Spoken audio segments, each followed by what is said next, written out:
Good morning दोस्तों, मेरी सुबह हो गई है फार्म हाउस पर आकर। और आप कैसे हैं? आशा करता हूँ अच्छे होंगे, मस्त होंगे, स्वस्थ होंगे सब लोग। अ, और ब्रेकफास्ट भी हो गया होगा आप लोगों का। मैं ब्रेकफास्ट करके आ गया हूँ और यहाँ पर ये मतलब जो प्यार भरने का जो कार्य है वो चल रहा है। क्या? शेविंग? हाँ। भांजे और भांजी मतलब दोनों ने मतलब शिकायत की अपनी मम्मा से कि मम्मा, मामा जी ने मतलब ये शेविंग क्यों बना रखी है, इनसे बोलो कि ये काटें। बस इसलिए मैंने शेविंग कर ली है, क्योंकि बच्चों को अच्छा नहीं लग रहा था। और दीदी भी बोल रही थी कि क्या बड़ा रखा है, मतलब क्या करना है, बाबा बनेगा क्या, साधु बनेगा क्या? जो मतलब ये बड़ा रखी है। क्योंकि क्या है, मतलब मैं बहुत ज़मीनी टच व्यक्ति हूँ, अपने आप पर कोई वर्क नहीं करता। बस ऐसे ही नहाया धोया, खाया पिया, अपने काम में मस्त जो भी है जैसे है। क्योंकि मैं अपने आप को बस एक बस सिंपल बॉय की तरह ही रखना चाहता हूँ, ज़्यादा मतलब स्टैंडर्ड तरीके से हाई फाई मतलब जो होते हैं, मतलब बस उन चीज़ों से मैं बहुत दूर हूँ। और बस ज़मीनी टच व्यक्ति हूँ, सीधा साधा बंदा हूँ। और सिंपल लाइफ ही जीना पसंद करता हूँ। जबकि जो मेरे घर वाले हैं, मतलब उन्हें मैं स्टैंडर्ड चाहता हूँ, उनसे ये एक्सपेक्टेशन रहती है कि वो मेरे घर वाले जो भी हैं वो सब स्टैंडर्ड रहें, हाई फाई बन कर रहे हैं, मॉडर्न बन कर रहे हैं। उनके लिए जो भी खर्चा है मैं दिल खोलकर खर्चा करता हूँ उन पर। जबकि अपने ऊपर मैं ज़्यादा खर्चा नहीं करता। बस तो ऐसे ही मतलब सिंपल लाइफ रहना अब मुझे पसंद है, बस सीधा साधा बंदा बनकर ही रहना पसंद है। और जो मेरे घर वाले हैं उनको मैं स्टैंडर्ड रखना चाहता हूँ। मैं चाहता हूँ वो मॉडर्न बन कर रहे हैं और एक्टिव बन कर रहे हैं, स्मार्ट बन कर रहे हैं। तो उनके जो शॉपिंग में या फिर उनके लाइफ स्टाइल में जो भी खर्चा आता है, जो भी वो मुझसे मांगते हैं कि भैया ऐसे ऐसे मतलब ये चीज़ इतनी ज़रूरत है, तो मैं दिल खोलकर खर्चा करता हूँ उन पर। उसमें कोई कंजूसी नहीं होती है। जब कोई शादी फंक्शन होता है तो उसमें भी मैं ऐसे ही मतलब ज़्यादा शो ऑफ करके नहीं जाता, मतलब ऐसे ही सिंपल सादा बनकर चला जाता हूँ। तो दीदी, बड़ी दीदी नाराज़ होती हैं, छोटी सिस्टर वो नाराज़ होती है कि भैया ये क्या करके जा रही हो, क्या पहन कर जा रहे हो। कम से कम कुछ तो मतलब वो करो, मतलब वो समाज को देख कर चलो, समय को देख कर चलो। लेकिन मैं ज़मीनी टच व्यक्ति हूँ। मुझे अपने शौक पूरे करने में खुशी नहीं मिलती जितनी खुशी मुझे अपनों के शौक पूरे करने में मिलती है। अपने भाई बहनों के, मॉम डैड के जितने इनको जो जो सपने हैं, जो जो ख्वाहिशें हैं, उन्हें पूरा करने में जो सुकून मिलता है ना, जो खुशी मिलती है ना अंदर से, वो मतलब वो बयां नहीं हो सकती शब्दों में कि कितनी खुशी होती है अपनों के शौक जब पूरे होते हैं। तो जब अपने खुश होते हैं तो बड़ा सुकून मिलता है। एक अजीब सा मतलब मतलब अंदर से रियलाइजेशन इंग्लिश में भी थोड़ी सी कमजोर है, हाथ थोड़ा सा कमजोर है। तो मतलब वो क्या कहते हैं, अभी मैं सोच कर बताता हूँ। अंदर से जो हैप्पीनेस होती है अपनों की खुशियाँ देखकर, वो मतलब उसका मज़ा ही कुछ और है। तो मैं अपनों के लिए जीता हूँ, अपनों के लिए जो कुछ जो भी है सब कुछ अपनों के ही लिए करता हूँ। अपने लिए बहुत कम, लेकिन खाता हूँ पीता हूँ मज़े से, अपना जो मर्जी आता है वो खाता पीता हूँ, अपने शौक पूरे करता हूँ। लेकिन जो खुशी अपनों के सपने पूरे करने में मिलती है ना, वो किसी में भी नहीं मिलती। बहुत मज़ा आता है अपनों के सपने पूरे करने में, बहुत सुकून मिलता है। मैं आपको बताना चाहता हूँ कि जब रानी की शादी हो रही थी तो मतलब रानी ने बोला कि भैया अपने लिए शॉपिंग कर लो और मतलब यहाँ पर आ जाओ मेरे पास, मतलब कुछ पैसे लेकर, तो मतलब मैं यहाँ से अच्छी अच्छी चीज़ें सूट वगैरह दिलवा दूँगी और जो भी आपके पसंद आ गया आपको पहना कर दिखा दूँगी। मैंने कहा बेटा मुझे टाइम ही नहीं है, वक्त ही नहीं है, दावत वावत बांटनी है, सब अरेंजमेंट करना है सब कुछ। तो वो नाराज़ हो रही थी कि भैया तो आप तो लेंगे ही नहीं, लेंगे ही नहीं, लेंगे ही नहीं।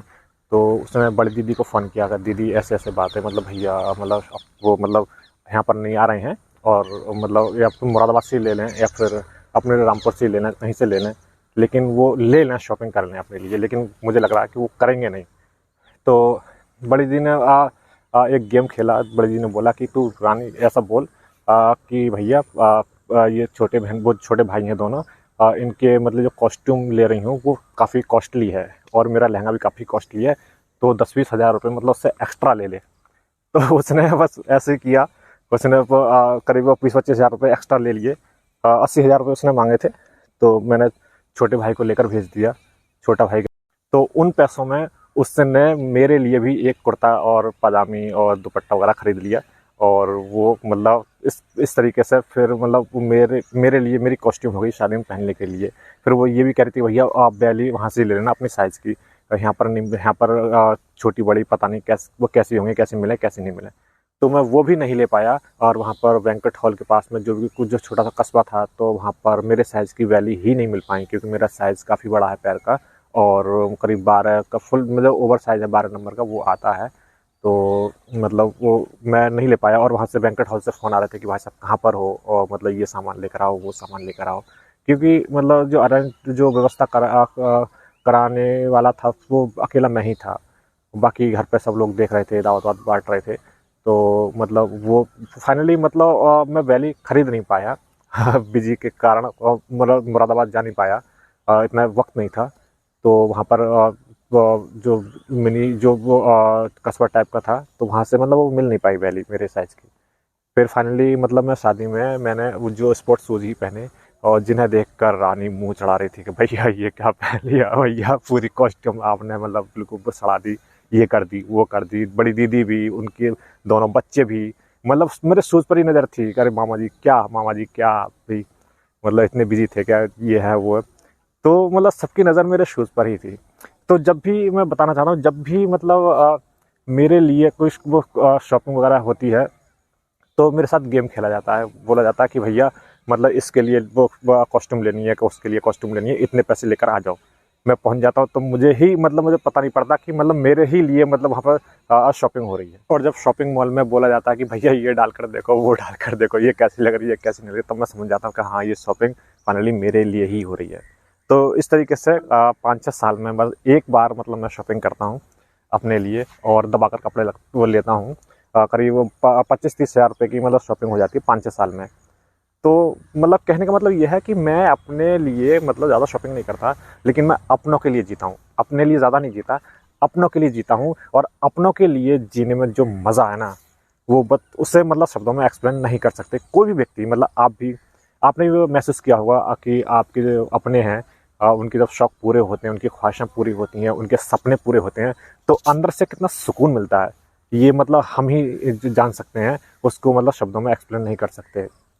तो मैं सिर्फ अपनों के लिए जीता हूँ, अपनों की खुशी के लिए जीता हूँ, अपनों के सपने साकार करने के लिए जीता हूँ। मेरे अपने मेरी ज़िंदगी है, मेरी दुनिया है, मेरी दुनिया की सारी खुशियाँ हैं मेरे अपने। बस वो खुश हैं तो मैं खुश हूँ। कुछ लोगों ने कहा कि प्रमोद तू अपने लिए समय निकाल, अपने लिए जी, अपने शौक पूरे कर, अपनी ख्वाहिशें पूरी कर, अपने सपने पूरे कर।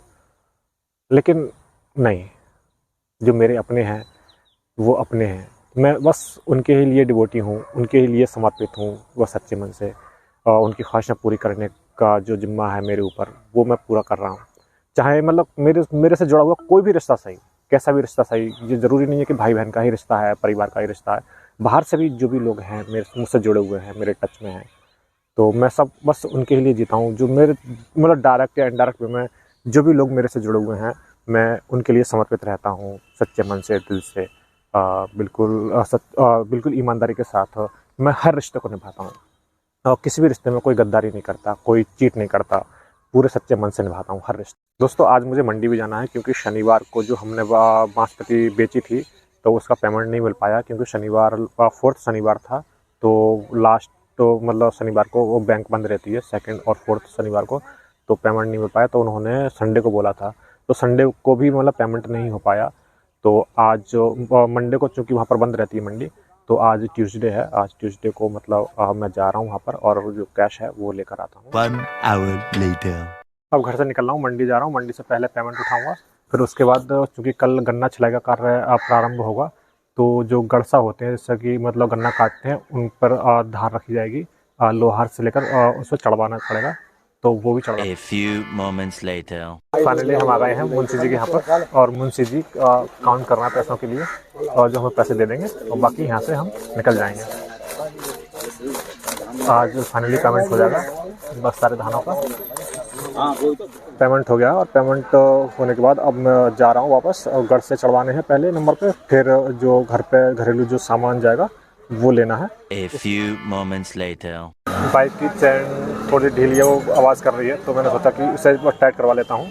तो अब छोटू लगा दिया है यहाँ पर, मतलब सर्विस यहीं पर कराते हैं हम गाड़ी की, तो छोटू लगा दिया है, देखो।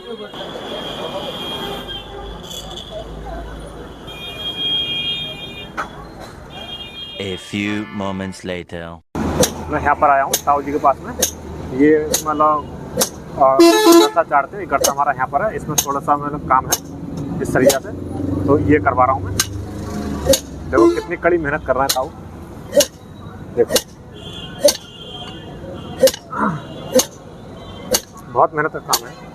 हथौड़ा बजाना, छेनी से ऐसे काटना, है ना, गरम लोहा करना, ये भी मतलब एक खुददारी का काम है। मतलब बुढ़ापे में हमारी अपने सेल्फ कंडक्ट रहना, कमा कर खाना, है ना, बहुत अच्छा काम है। ये ताऊ है, आराम से गर्म होगी बहुत। ये सरिया है, देखो कितनी मेहनत कर रहा है ताऊ। अच्छा लगता है ऐसे व्यक्तियों को देखकर जो मतलब खुद के बल पर कमाते हैं और करते हैं, खाते हैं। मैं दिखाता हूँ, ये है ताऊ, देखो ये हमारे घर से हैं, ये गर्म हो रहे हैं घर से। और ये सरिया ये हमारे घर से ताऊ जी चाड़ रहे हैं अच्छी तरीके से, और अच्छा लगा इनसे मिलकर। ये बहुत सारी चीज़ें बता रहे थे कि यहाँ पर ये साइड में घास खड़ी है, तो बता रहे हैं इसमें ये देसी दवाई है, इसमें बहुत सारी चीज़ें। तो और वो मैं आपके लिए बताऊंगा कभी, तो सोमवार के दिन बता रहे हैं कि सोमवार के दिन आप आओ मेरे पास, मैं सब चीज़ बताता हूँ कि कैसे क्या है ये दवाइयाँ, कैसे यूज़ किया जाता है देसी दवाइयों का। जाकि जबकि ये दोनों घर से हैं मेरे, मैं ये ताऊ चाड़ रहे हैं, देखो गर्म करके इससे गन्ना आसानी से कट। इधर इनका वो दूना चल रहा है। ये दूना होता है धोना, ये दूना होता है धोना, भट्टी होती है क्या भट्टी? अच्छा अच्छा, गरम लोहे की। हाँ ये भट्टी होती है, इसमें कोयला डालकर वो करते हैं। ये पंखिया है, ये पंखा। अच्छा ये पंखिया है। ये देखो ताऊ जी मतलब रिम से बस चला रहे हैं, घुमा रहे हैं, और इससे पंखिया से हवा आ रही है इधर इसमें भट्टी में, इसमें लोहा तप रहा है। फाइनली ताऊ जी ने मतलब गर्ता तैयार कर दिया है चाड़ कर। अब इसमें फाइनली रेती लगा रहे हैं, जिससे कि इससे धार निकल आए सही से, और अब इसे पानी में डुबो देंगे। पानी में डुबोने के बाद ये लोहा पक्का हो जाएगा, फिर मतलब इसकी धार टूटेगी नहीं और गन्ना अच्छे से काटेगा। फाइनली हमारे घर से तैयार हो गए हैं चढ़कर, ताऊ जी ने चाड़ दिए हैं, और अच्छा लगा ताऊ जी से बात करके। और दोनों गर्तों के 60 रुपये हुए, तो ताऊ जी ने कहा चलो कोई बात नहीं 50 रुपये दे दो। मैंने कहा चलो देखते हैं लेकिन अच्छा लगा, अच्छा व्यवहार है ताऊ जी का। 1 hour later. फाइनली घर पे आ चुका हूँ। अब वो खाना बन चुका है, खाना बन गया है, और मतलब खाना खाने के बाद तुरंत फार्म हाउस पे निकलना है, फिर देखना है वहाँ पर क्या क्या हो रहा है। बाकी कल से गन्ना छिलाई का कार्य शुरू कर देंगे। आज अरहर की दाल और चावल बने हैं, और अब मैं जाकर फुल्का सेक लूँगा। थोड़ा सा आटा गूंथा है पिंटू ने, वो बोला था कि भैया थोड़ी सी सर्दी जैसी महसूस हो रही है, तो उसके लिए मतलब फुल्का सेक दूँगा। बाकी मैं और पापा चावल खाएंगे। A few moments later. मैं फिर से आ गया हूँ फार्म हाउस पर खाना खाकर, और अब देखते हैं। इन्होंने एक गरी कंप्लीट कर दी है प्यार की, और मैं पास में जाकर दिखाता हूँ आपके लिए। देखो ये एक गरी लगा दी, दूसरी गरी लगा रहे हैं।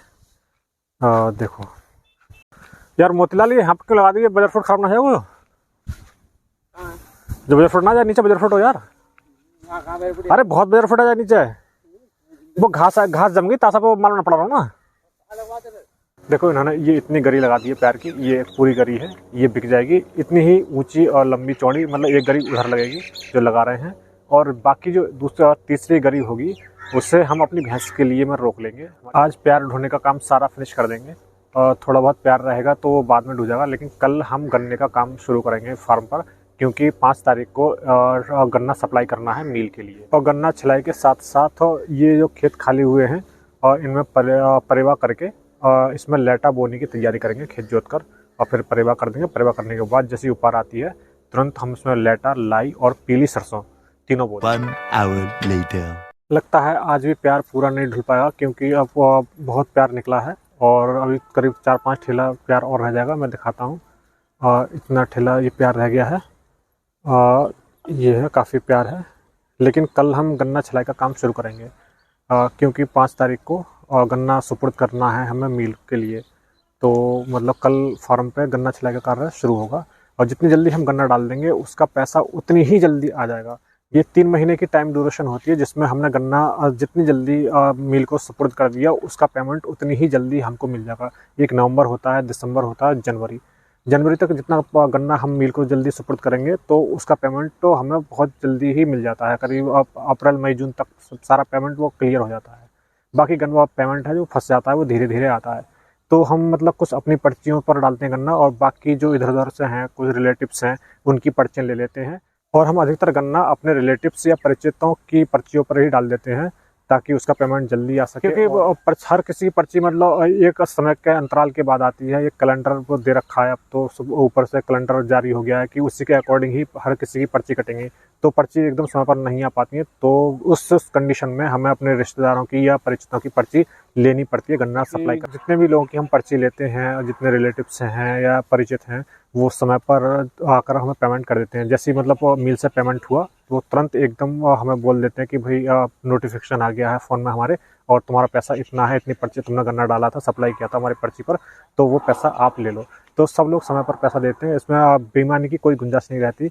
सब लोग अच्छे लोग हैं, अच्छे व्यवहारिक लोग हैं, और मतलब एक दूसरे को कोऑपरेट करते हैं सभी लोग, बहुत अच्छे लोग। A few moments later. देखो मैं यहाँ पर हूँ तो बच्चे आ गए पीछे क्योंकि मैं बच्चों से प्यार करता हूँ काफ़ी। मतलब जो गन्ना वन्ना खाते हैं तो गन्ना वन्ना खाने आते हैं, ट्यूबवेल पर नहाने धोने आ जाते हैं। तो जहाँ पर मैं दिखता हूँ ये बच्चे मतलब वहाँ पर मतलब आ ही जाते हैं। देखो ये क्या कर रहे हैं अपने आपस में ही मीटिंग कर रहे हैं कि ऐसे करना है, वैसा करते हैं, वैसा करते हैं। जौन सा खेल खेलते हैं मतलब उस टॉपिक पर ये बातें करते हैं। ये बच्चे आपस में खेल रहे हैं। बेटा संभाल कर खेलियो, आराम से, हाथ पर ना टूट जाए किसी का। बेटा ऐसा मत खेलो, वैसा खेलो, प्यार से खेला करो। देखो आपस में ये प्यार इन्हें दिख गया कि यहाँ पर मतलब जो लेबर थी वो लेबर आकर यहाँ पर लेटती थी आराम से छाँव में पेड़ की। तो ये बच्चे इसमें मस्ती करने लगे, आपस में ही एक दूसरे से लड़ने लगे। बेटा मारो मत, मार मत बेटा, मारो मत, आराम से खेलो। ऐसा नहीं खेलते हैं, ऐसा लड़ाई नहीं करते हैं। देखो मौत आ जाएगी बेटा हाथ पैर में। कपिल बेटा तू समझ जा रहा काफी। क्या नाम है ये भी एक अजीब मतलब वो काफ़ी मतलब मस्त ज़िंदगी है। बचपन में ना ही खाने की टेंशन, ना पहनने की टेंशन, कुछ भी किसी चीज़ की टेंशन ही नहीं है बिल्कुल, ना पढ़ने की ना लिखने की। बस पढ़ाई लिखाई की है तो माँ बाप डांटते हैं और उन्हें डांट कर मतलब पढ़ा देते हैं। तो बिल्कुल टेंशन फ्री लाइफ है, बिंदास, कैसे रहो। बेटा ऐसा मत खेलो, ऐसा रुक जा, ऐसा मत बेटा, ऐसा चोट लग जाएगी यार, चोट लगेगी बाबू। ऐसा शैतानी मत क्या करो यार। अरे तू गिरा लिया अरे यार ये बच्चे बड़े शरारती नन्हे मुन्ने बच्चे हैं, बहुत शरारता करते हैं। बेटा ऐसे रहने दो ना, रहने दो बेटा। कपिल बेटा उठ जाओ बड़े शरारती बच्चे हैं देखो बिल्कुल बिंदास लाइफ होती है ये, किसी प्रकार की कोई टेंशन नहीं होती। सब बिंदास तरीके से रहना, खाना पीना, मतलब खाने की भी चिंता नहीं रहती। ये वो उम्र है जब खाने की भी चिंता नहीं रहती, पहनने की भी चिंता नहीं रहती, क्या पहनना है क्या खाना है कोई चिंता नहीं। बस बिंदास ही बिंदास रहना है, लाइफ को एंजॉय करते। बेटा ऊपर मत बैठ, नीचे वाले की दम निकल जाएगा ऊपर। रहने दो बेटा, उठ जा कपड़े हटा दे। A few moments later. चाचा हम गंदे हो रहे हैं, हम कुआं पे नहाया। ओह माय गॉड अच्छा तो ये मतलब था तुम्हारे यहाँ लड़ने का है, इसमें गंद प्यार में लड़ने का है। जाओ नहाओ, लेकिन कूदना मत, अच्छा हो दिया मैं, ठीक है जाओ आराम से। बच्चे बहुत शरारती हैं, बहुत ज़्यादा शरारती हैं, बहुत ज़्यादा। तो ये मतलब नहाने के चक्कर में मतलब यहाँ पर लड़ रहे थे आपस में और कह रहे हैं कि चाचा हम गंदे हो गए अब हमें नहाना है। काफ़ी समय हो गया बच्चों के साथ में और इनकी मस्ती देखते देखते। और उस तरफ बंटी ने और मोतीलाल ने ठेला भी भर दिया है, देखो वो ठेला भर दिया। अब ठेला को लेकर वहाँ पर फार्म हाउस के पास में ले जाएंगे और वहाँ पर मतलब इसे अनलोड करेंगे। 1 hour later. फाइनली आज इनकी छुट्टी हो गई है और कल को हम प्यार ढूंढने का ही काम करेंगे, क्योंकि प्यार बहुत सारा रह गया है। ये इतना देखो प्यार रह गया, ये कल पूरे दिन में प्यार ढूंढेगा। तो गन्ना छिलाई का जो काम है वो परसों को हम करेंगे। तब तक मतलब ये प्यार ढूंढते हैं। लो मतलब 1550 रुपए आ गए। हाँ 1550 आ गए। हाँ याद रखिए, अभी लिख दूंगा मैं, रजिस्टर में लिख दूंगा। A few moments later. ठीक है दोस्तों, आज का ब्लॉग यहीं तक तो, और कल मिलते हैं एक नए ब्लॉग के साथ। तब तक खुश रहिए, मस्त रहिए, बिंदास रहिए। Okay bye bye, have a good night with sweet dreams.